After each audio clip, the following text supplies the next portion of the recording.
नमस्कार साथियों, मैं अभिषेक शर्मा साइबर एक्सपर्ट आप सभी का फिर से स्वागत करता हूं identification of DTR and DVR part 2 में।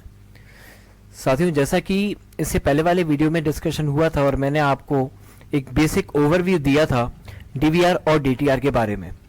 आइए इस वीडियो के माध्यम से हम थोड़ा और डिटेल में जानेंगे डीटीआर का जो वर्किंग होता है वो किस तरह का होता है, कौन कौन से उसमें ऑप्शंस होते हैं, कौन कौन से उसमें फीचर्स होते हैं। इसके अलावा जो डीवीआर होता है वो लुकिंग वाइज किस तरह का होता है और क्या क्या उसके डिस्प्ले ऑप्शंस होते हैं और क्या क्या उसमें फैसिलिटीज उसमें दी होती हैं। जैसा कि आप अभी स्क्रीन पर देख रहे हैं, जो आपको डिवाइस दिख रहा है ये कहलाता है डिजिटल टेप रिकॉर्डर। जैसा कि इसके नाम से साबित होता है टेप रिकॉर्डर, इसमें मैग्नेटिक टेप या फिर कैसेट लगाई जाती थी जिसकी हेल्प से डेटा रिकॉर्ड किया जाता था और फिर उसको कंप्यूटर में मूव किया जाता था। जो डिजिटल टेप रिकॉर्डर होते हैं इसमें कुछ फीचर्स होते हैं, जैसे कि आप अपनी स्क्रीन पे देख रहे हैं। जो इसका फर्स्ट ऑप्शन होता है ये होता है रिकॉर्डिंग स्टार्ट करने का, स्टॉप करने का बटन। सेकंड ऑप्शन एक स्लाइडर दिया हुआ है, ये जब कैसेट लगाने के बाद इसको अगर लॉक करना हो जैसे कि खुले नहीं, उसके लिए होता है ये स्लाइडर। थर्ड होता है फॉरवर्ड का बटन। कोई रिकॉर्डिंग है, मुझे उसका कोई पार्ट अगर थोड़ा आगे निकालना है तो मैं उसको फॉरवर्ड कर सकता हूं। इसके जस्ट बगल में दिया हुआ है बैक का बटन। इसकी मदद से अगर मैं कोई रिकॉर्डिंग अगर मैंने चलाई हुई है तो मैं उसको जैसे फॉरवर्ड किया उसको मैं वापस रिवर्स करना चाहूं तो रिवर्स कर सकता हूं। इसके बाद में अगर आप इसके जस्ट आगे देखेंगे छोटा बटन और दिया हुआ है जो कि ऑन ऑफ बटन होता है। जैसा कि आपके रोज नाम से या रनिंग नोट में लिखा होता है कि परिवादी को डीवीआर या डीटीआर देते समय डिवाइस दिया गया और उसको चालू करके दिया गया और आने पर हमने बंद किया, तो इसी बटन की हेल्प से वो बंद और चालू किया जाता था। आप इसके राइट साइड में देखेंगे एक स्क्रॉलर दिख रहा होगा। स्क्रॉलर का काम होता है वॉल्यूम को कम ज्यादा करना। कई बार रनिंग नोट में ये पढ़ने में आता है कि विभागीय डिजिटल टेप रिकॉर्डर को चालू करके उससे ट्रांसक्रिप्शन बनाई गई, तो कई बार आवाज कम आ रही है या कुछ आवाज ज्यादा करनी है तब ये साउंड का स्क्रॉलर काम में आता है। उसके जस्ट नीचे जो ऑप्शन दिया हुआ है वो है यूएसबी का, यानी कि यूएसबी केबल इस पोर्ट में लगा के एक हिस्सा लगता है कंप्यूटर में जिससे कि डेटा मूवमेंट किया जाता है। उसके जस्ट नीचे जो ऑप्शन दिया हुआ है ग्रीन कलर का एक आपको बटन नुमा दिख रहा होगा, उसमें एक्सटर्नल 3.5 mm का जैक लगाकर रिकॉर्डिंग रिकॉर्ड की जा सकती है। जैसा कि मैंने अभी आपको बताया कि इसमें मैग्नेटिक टेप लगती है, वो कुछ इस तरह की लगती है, हालांकि ये कैसेट है और जो डेटा ट्रांसफर होता है वो डेटा केबल की हेल्प से इस तरह से होता है। ये जो ब्लैक आपको दिख रहा है ये है मैग्नेटिक टेप। इसको डीटीआर में लगाया जाता है, डेटा केबल की हेल्प से इस तरह से डेटा फिर उसमें कॉपी किया जाता है और MP3 फॉर्मेट में इसमें रिकॉर्डिंग होती है। देन आफ्टर दैट उस रिकॉर्डिंग की CD प्रिपेयर की जाती है। यह है सोनी IC रिकॉर्डर 7.4.0। सोनी के जितने भी डिवाइसेस आते हैं उन सभी के ऊपर सोनी का नेम लिखा हुआ होता है। आइए अब इसके थोड़े फीचर्स जानते हैं।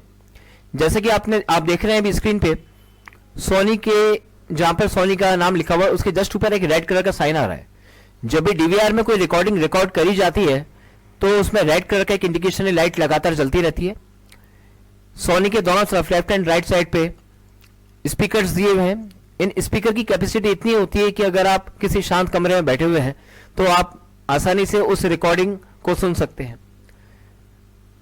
इसके जस्ट नीचे जो डिस्प्ले का ऑप्शन दिया हुआ है उसमें कुछ फीचर्स आते हैं, जैसे कि रिकॉर्डिंग अगर चल रही है तो उस पर भी रिकॉर्डिंग आपको दिखता है। इसके नीचे ड्यूरेशन आती है, कितनी ड्यूरेशन रिकॉर्डिंग की हो चुकी है। जैसे स्क्रीन पे अभी दिखाया गया है कि रिकॉर्डिंग की ड्यूरेशन 1 घंटा 23 मिनट 45 सेकंड की हो चुकी है। इसी के साथ कई बार बिट रेट का भी जिक्र मैंने अपनी कई रिपोर्ट्स में किया है। तो यदि ऑडियो रिकॉर्डिंग की बिट रेट 192 kbps है और फॉर्मेट उसका MP3 है तो रिकॉर्डिंग क्वालिटी बहुत ही अच्छी होती है। इसके बाद में नीचे जो रेड कलर का बटन राइट साइड पर दिया हुआ है डीवीआर पर, वो रिकॉर्डिंग को स्टार्ट और पॉज करने के काम में आता है। रिकॉर्डिंग को अगर स्टॉप करना है तो उसके जस्ट अपोजिट साइड पे स्टॉप का बटन दिया हुआ है, उससे रिकॉर्डिंग को स्टॉप कर सकते हैं। इन दोनों बटन्स के नीचे 2 सर्कल दिए हुए हैं जिसमें up down left right navigation button है और बीच में एक प्ले का ऑप्शन है।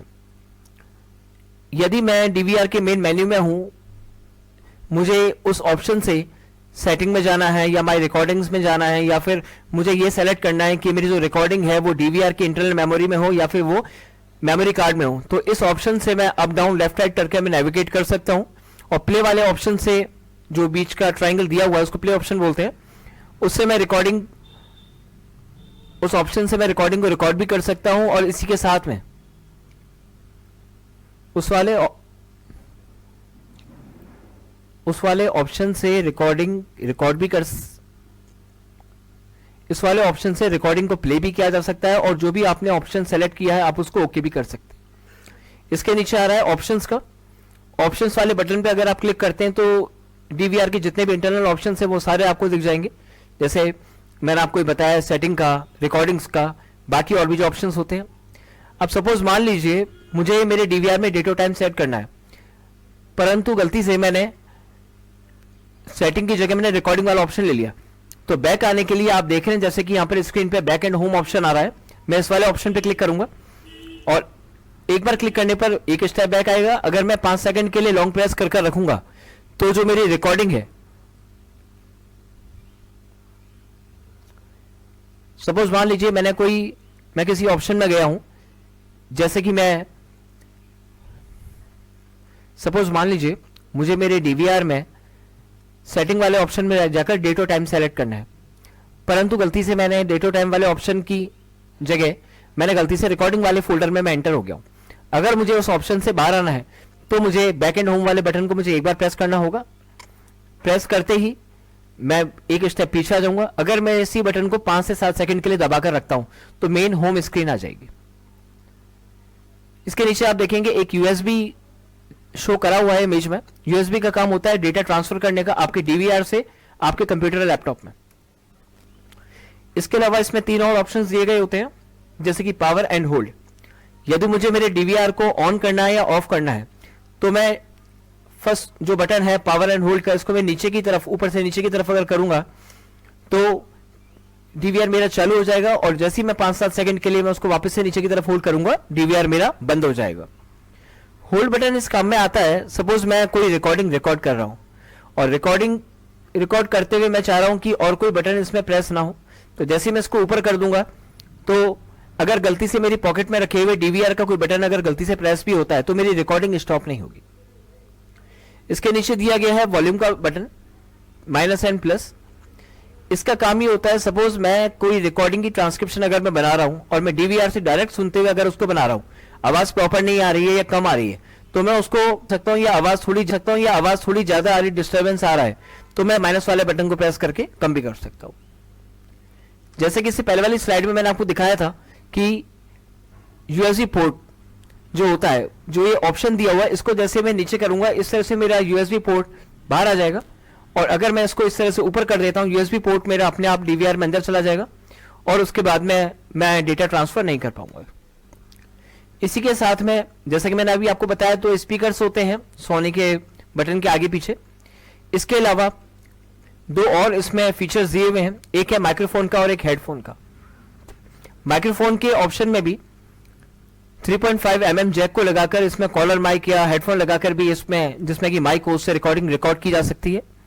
और हेडफोन वाले जो पोर्ट है इसमें 3.5 mm जैक या स्पीकर को लगाकर तेज आवाज में रिकॉर्डिंग सुनी जा सकती है।